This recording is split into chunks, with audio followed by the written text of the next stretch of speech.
Welcome to my channel. बहुत सारे aspirants को इंतज़ार था कि जूनियर एग्जीक्यूटिव कॉमन कैडर का डॉक्यूमेंट वेरिफिकेशन कब से स्टार्ट होगा। तो यहाँ पर जैसे कि मैं ऑलरेडी आपको 2-3 दिन पहले भी बता चुकी थी कि इसका पीडीएफ मैंने टेलीग्राम चैनल पे अपलोड कर रखा है, वहाँ से देख सकते हैं। और इसकी डेट कौन कौन सी मैं ये सब पहले भी बता चुकी थी, लेकिन फिर भी बहुत सारे लोगों का डाउट आ रहा था कि ये जो लिस्ट आई है किस हिसाब से आई है, क्या जिसके नाम सबसे ऊपर है उनका ज़्यादा मार्क्स है, ऐसा कुछ। तो ये डाउट क्लियर करूँगी, मैं आपको बताऊँगी कि जो लिस्ट तैयार की गई है किस बिहाफ पे तैयार करी है, कैटेगरी वाइज है, रोल नंबर वाइज है, कैसे है कि मार्क्स के अकॉर्डिंग। ये सारे डाउट्स आपके क्लियर हो जाएंगे। लेकिन उससे पहले एक बार मैं आप लोग को याद दिला दूँ कि इसका जो डॉक्यूमेंट वेरिफिकेशन होगा वो कब से कब तक है। तो इसका जो डेट दिया गया है 2 तारीख से 5 तारीख, एक ये शेड्यूल है, और दूसरा 8 से 11, ये डेट आपको याद रखनी है। 2 जनवरी से इसका डॉक्यूमेंट वेरिफिकेशन स्टार्ट हो जाएगा। तो ये डेट्स आपको याद रखनी है। जिसका भी डॉक्यूमेंट वेरिफिकेशन में लिस्ट में नाम है वो अपने सारे डॉक्यूमेंट्स रेडी कर ले। इस वीडियो में आगे आपको बताऊंगी भी कौन कौन से डॉक्यूमेंट्स आपको लेकर जाने और कौन से डॉक्यूमेंट के बिना आपका फाइनल सिलेक्शन नहीं होगा, जो कि साफ साफ मैं ऑलरेडी पहले भी आप लोगों को कई वीडियोस में बता चुकी हूँ कि वो चीज़ बहुत ज़रूरी है। और अभी फिर से एक बार आपको रिकॉल कर दूंगी कि वो चीज़ आपके पास होनी चाहिए, क्योंकि बहुत सारे एस्पिरेंट्स हैं जो अपना पहले एग्जाम दे के आए थे लेकिन उसके बाद उनके पास वो चीज़ नहीं होगी। और लेकिन साफ साफ डॉक्यूमेंट वेरिफिकेशन वाली लिस्ट में भी वो डॉक्यूमेंट का मांग किया गया है। तो सबसे पहले यहाँ पे बात कर लेते हैं वेन्यू। तो ये जो वेन्यू है आपका ये दिल्ली में ही होगा। मैंने पहले भी बताया था कि इसका दिल्ली में ही होगा डॉक्यूमेंट वेरिफिकेशन, क्योंकि एआई का हेडक्वार्टर वहाँ पर राजीव गांधी भवन में है। तो जो भी चीज़ें हो रही हैं वो वहीं पर होंगी। तो यहाँ पे साफ साफ एड्रेस दिया गया है कि board room A block 3rd floor, airport authority of India corporate headquarter Rajiv Gandhi Bhavan, Safdar जंग एयरपोर्ट, न्यू दिल्ली। ये न्यू दिल्ली में ही होगा। और ये आप देख सकते हो इसके राजीव गांधी भवन के 3rd फ्लोर पे रूम नंबर ए ब्लॉक में होगा। तो ये वेन्यू आप लोगों को ध्यान रखना है कि इसी वेन्यू में आप लोगों को विजिट करना है। जो आपका डेट है, टाइम है, उसी के बिहाफ में आपको वहाँ पर अपने सारे डॉक्यूमेंट्स ओरिजिनल प्लस एक एक सेट लेकर हार्ड कॉपी का पहुंच जाना। अब बात कर लेते हैं जो लिस्ट दी गई है। आप यहाँ पे देखोगे कि आपका यहाँ पर रोल नंबर दिया हुआ है, रोल नंबर के बाद कैंडिडेट्स का नाम दिया है, फिर डेट दी गई है कि कब है, और टाइम भी दिया है। तो आप पर्टिकुलर जो भी टाइम दिया गया हो 10 बजे, 5 बजे, 2 बजे, उससे 1 घंटे पहले ही वहाँ पर पहुँच जाना, जिससे कि आप लोगों को किसी भी प्रकार की परेशानी ना झेलनी पड़े। यहाँ पर आप देखोगे तो ये जो रोल नंबर वाइज है ये इंक्रीजिंग ऑर्डर में है। जैसे देखो पहले लिखा हुआ है 1171, फिर 1181, फिर 1191। यहाँ पे आप देखोगे तो ये रोल नंबर जो है ये इंक्रीजिंग ऑर्डर पे दिए हुए हैं। जैसे जैसे आप लिस्ट में नीचे जाओगे तो रोल नंबर के डिजिट्स बढ़ते जाएंगे। अब बात कर लेते हैं जो नेम्स दिए हैं ये किस बिहाफ पे दिए। तो सबसे पहले तो ये जो नाम दिए गए हैं लिस्ट में, ये हमारे नाम जो लिस्ट में दिए हुए हैं ये कैटेगरी वाइज दिए। पहले यूआर के दिए हैं, फिर ईडब्ल्यूएस के दिए हैं, एससी के दिए हैं, एसटी के दिए हैं। मतलब फिर से एक बार रिपीट कर देती हूँ, UR, EWS, OBC, SC, ST, इस तरीके से कैटेगरी वाइज यहाँ पर रोल नंबर दिए हुए हैं। और आपको जो भी मेन्यू, जो भी आपके लिस्ट में डेट के साथ साथ आपका टाइम दिए उस टाइम तक आपको वहाँ पर पहुँच जाना है। ये चीज़, इस चीज़ का बहुत ध्यान रखिएगा कि जो पर्टिकुलर डेट दी गई है उसी दिन आपको पहुँचना होगा। उसके बाद ये पहले आपका डॉक्यूमेंट वेरिफिकेशन नहीं होगा। जो अगर किसी की सपोज किसी की पर्टिकुलर 8 तारीख डेट दी गई है तो वहीं पर आपको 8 तारीख को ही पहुँचना, और जो टाइम दी गई है उसी समय आपको वहाँ पर पहुँचना है, क्योंकि एआई वहाँ पर आपको फिर रीशेड्यूलिंग का टाइम नहीं देती है। तो ये चीज़ें आपको ध्यान रखनी है। कोई भी एस्पिरेंट है अगर उसका 9 दिया गया है डेट तो उसको 9 डेट को ही पहुंचना है। सुबह 11 बजे तो आपको वहीं उसी दिन ही पहुंचना है जो पर्टिकुलर डेट आपकी दी गई है। तो ये सारी चीज़ों का आप ध्यान रखिएगा जिससे कि आपको बाद में कोई प्रॉब्लम ना हो। याद रखिएगा 2 जनवरी से इसके डॉक्यूमेंट वेरिफिकेशन स्टार्ट हो रहे हैं। तो आप लोगों को अपने डॉक्यूमेंट सारे रेडी कर लेने। बहुत सारे एस्पिरेंट्स जिन्होंने मेरे चैनल को पहले से सब्सक्राइब कर रखा होगा उनको मैं ऑलरेडी अपडेट करती जा रही थी कि क्या क्या डॉक्यूमेंट्स चाहिए होंगे। तो आई होप उन सभी ने डॉक्यूमेंट्स बनवा लिए होंगे। जो पहली बार आए उनके लिए मैं एक बार फिर से रिपीट कर देती हूँ कि आपको डॉक्यूमेंट वेरिफिकेशन के समय क्या क्या डॉक्यूमेंट्स चाहिए होंगे। सबसे पहले एप्लीकेशन वेरिफिकेशन के समय आपको ओरिजिनल डॉक्यूमेंट्स लेके जाने होंगे। आपको कॉल लेटर लेके जाना होगा, प्लस आपको एडमिट कार्ड लेकर जाना होगा।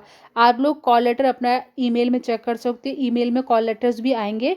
जैसे कि असिस्टेंट सिक्योरिटी या फिर असिस्टेंट स्क्रीनर का मेल कॉल लेटर ईमेल पे आता है, वैसे यहाँ पर आप कॉल लेटर मेल पे चेक कर सकते हो, या फिर अभी कुछ दिनों पहले अगर इसका साइट पे अपडेट हो जाएगा तो मैं आपको वो भी बता दूंगी। इसके लिए आप चैनल को सब्सक्राइब कर लीजिए, जैसे ही कोई मुझे अपडेट मिलता है तो मैं आपको दे सकूं। यहाँ पर आपको कॉल लेटर ले जाना होगा जो भी आएगा डॉक्यूमेंट वेरिफिकेशन का, उसके साथ साथ जो आपने सीबीटी में एडमिट कार्ड डाउनलोड किया था वो यहाँ पर कंपलसरी है।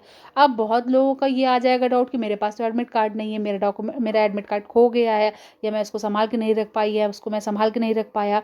यहाँ पर सबसे पहले तो आप लोग को ये हमेशा के लिए याद रखना है, आप कभी भी कोई भी एग्ज़ाम देकर आओ तो अपना एडमिट कार्ड ज़रूर संभाल कर रखो। एप्लीकेशन फॉर्म, एडमिट कार्ड, हमेशा उन चीज़ों को संभाल कर ज़रूर रखा करो। यहाँ पर आपको कॉल लेटर के साथ साथ एडमिट कार्ड ले जाना होगा, प्लस अपना 10th 12th का मार्कशीट, क्योंकि सेकेंडरी स्कूल की जो मार्कशीट होती है वो डेट ऑफ बर्थ का as a proof of age होती है। फिर यहाँ पर आपको 10th की मार्कशीट तो ले ही जानी, क्योंकि हम लोग 10th की मार्कशीट को आप ये मान सकते हो कि वो आयु के प्रमाण के रूप में यूज़ की जाती है। बाकी आपको 12th की मार्कशीट, और जैसे कि सीबीएसई बोर्ड वाले हैं तो उनको एक 12th के साथ एक और भी सर्टिफिकेट मिलता है छोटा सा, वो भी उनको लेकर जाना है। बाकी आपको यहाँ पर अपनी बैचलर और ग्रेजुएशन प्लस पोस्ट ग्रेजुएशन अगर आपने किया हुआ है तो उसकी डिग्री प्लस मार्कशीट दोनों चीज़ें ले जानी है। ये चीज़ों का ध्यान रखना आपको वहाँ पर मार्कशीट ले जानी है, प्लस आपको डिग्रीज भी ले जानी होगी। तो ये बहुत सारे एस्पिरेंट्स हैं जिनका ये डाउट आ रहा था कि क्या क्या ले जाने हैं, तो मैं यहाँ पे आपको बता रही हूँ। ये सारी चीज़ें आपको मेन है, आप लेकर ज़रूर जाना। आपको वहाँ पर ये कॉलम देख सकते हो, बाकी मैंने इसकी पीडीएफ ऑलरेडी टेलीग्राम चैनल पे अपलोड कर रखी है, नॉलेज कीज, वहाँ से आप देख सकते हो। आपको 10th की मार्कशीट, 12th की मार्कशीट, ठीक है, including passing certificate, bachelor degree, अगर आपने मास्टर्स किया है तो मास्टर्स की डिग्री प्लस मार्कशीट, उनकी मार्कशीट भी आपको चाहिए होगी।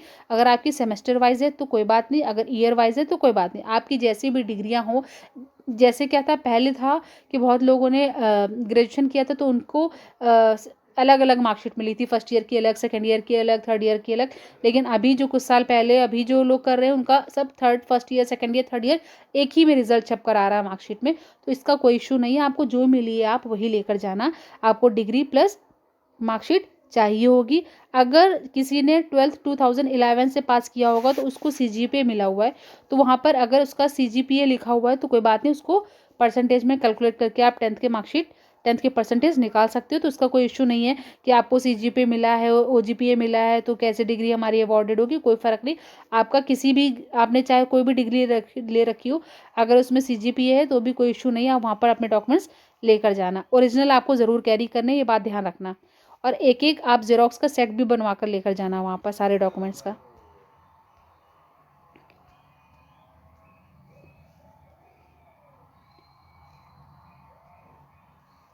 सबसे मेन बात कि आपको कास्ट सर्टिफिकेट चाहिए होगा।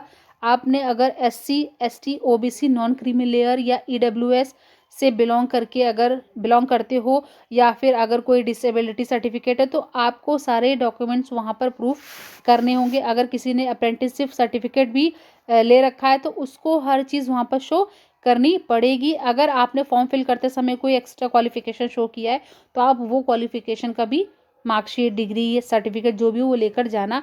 आपको वैलिड कास्ट सर्टिफिकेट शो करना पड़ेगा जो कि सेंट्रल गवर्नमेंट का होना चाहिए। ये याद रखना, आपको वहाँ पर सेंट्रल गवर्नमेंट का कास्ट सर्टिफिकेट होना कंपलसरी है। आपके पास प्रॉपर एक वैलिड ईडब्ल्यूएस सर्टिफिकेट जो कि प्रिस्क्राइब फॉर्मेट में होता है वैसा होना चाहिए। आप चाहे एससी से हो, एसटी से हो, ओबीसी से हो या ईडब्ल्यूएस, आपको जो फॉर्मेट दिया गया है उसी के फॉर्मेट में आपका सर्टिफिकेट होना चाहिए। यहाँ पे एक नोट दिया गया, आप देख लो इस चीज़ को, कि यहाँ पर एक नोट दिया गया है, for acceptable reservation certificates please refer detailed advertisement number 3 मतलब मार्च का महीना, अवेलेबल मार्च 2023, अवेलेबल ऑन। ये आप देख सकते हो कि ये जो रिजर्वेशन सर्टिफिकेट है ये कब का होना चाहिए, कौन सा नहीं होना चाहिए। तो ये दिया गया है नोट, आप इसको पढ़ लो। इसकी साइट पे जाकर आप वहाँ पर चेक भी कर सकते हो कि रिजर्वेशन सर्टिफिकेट जो है वो कौन सी डेट का होना चाहिए, उसमें कौन सा फॉर्मेट कैसा कैसा दिया था। अगर आप नहीं सर्च कर पाना तो मुझे बोल देना, फिर मैं ही आपको वो डिटेल वीडियो भी प्रोवाइड करके दे दूँगी।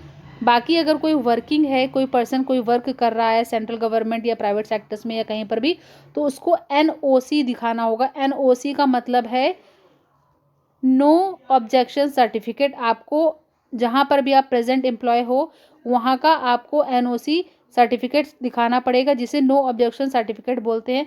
अगर आपको कोई एक्सपीरियंस है या आप कोई रिज़ाइन कर रहे हो जॉब और फिर वहाँ से यहाँ आओगे वर्क करने के लिए, उसके लिए आपको एक एनओसी सर्टिफिकेट शो करना पड़ेगा। बाकी यहाँ पर ये डॉक्यूमेंट्स तो ले ही जाने, साथ में आपको एक आईडी प्रूफ भी अपना लेकर जाना होगा। और आप आधार कार्ड लेकर जा सकते हो, ड्राइविंग लाइसेंस ले जा सकते हो, या फिर वोटर आईडी, कोई भी एक आप वहाँ पर लेकर जाओगे। फिर आपको एक सेट ज़रूर बनाकर लेकर जाना है फोटोकॉपी का, याद रखना। फिर से रिपीट कर रही हूँ, सारे डॉक्यूमेंट्स का एक सेट आपको बनाकर लेकर जाना होगा, जो कि सेल्फ अटेस्टेड फोटोकॉपी आपको एक सेट पूरे सारे डॉक्यूमेंट्स का बनाना होगा। और 2 पासपोर्ट साइज फ़ोटो भी आप वहाँ पर लेकर जाना। ये सारे डॉक्यूमेंट्स आपको वहाँ पर कैरी करके जाने। ये सारे डॉक्यूमेंट्स जो मैं बता रही हूँ बहुत नेसेसरी हैं।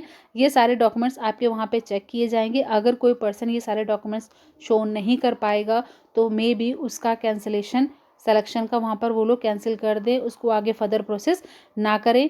आपको अपने जो लगाने होंगे डॉक्यूमेंट्स उसको किस सीक्वेंस में लगाओगे?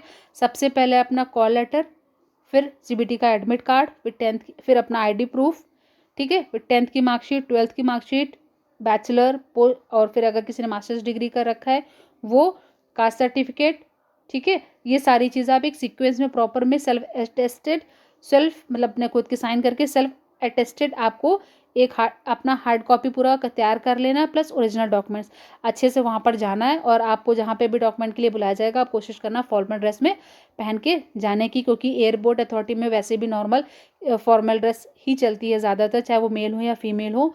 और बॉयज़ तो स्पेशली सूट वूट पहन के अच्छे से जा सकते हैं, बट गर्ल्स को भी बोलूँगी कि आप भी फॉर्मल ड्रेस में ही जाना। बाकी अगर आपकी कोई क्वेरी तो आप कमेंट करके पूछ सकते हैं। आई होप आपकी जो भी क्वेरी थी डॉक्यूमेंट वेरिफिकेशन से रिलेटेड मैंने यहाँ पर दूर कर दी। बाकी आप मेरे चैनल को सब्सक्राइब करके AI junior executive common cadre, junior assistant का कैसे सिलेक्शन प्रोसेस होता है, सीनियर असिस्टेंट का, फाइनेंस का, लॉ का क्या क्या कैसे सिलेक्शन प्रोसेस होता है, ये सारा मेरे चैनल पे आप देख सकते हो। तो चैनल को सब्सक्राइब कर लीजिए जिससे कि और भी फर्दर डिटेल्स मैं आपको प्रोवाइड कर सकूँ। Please like share and subscribe my channel. Thank you for watching.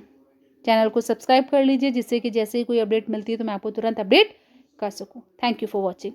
Please subscribe my channel.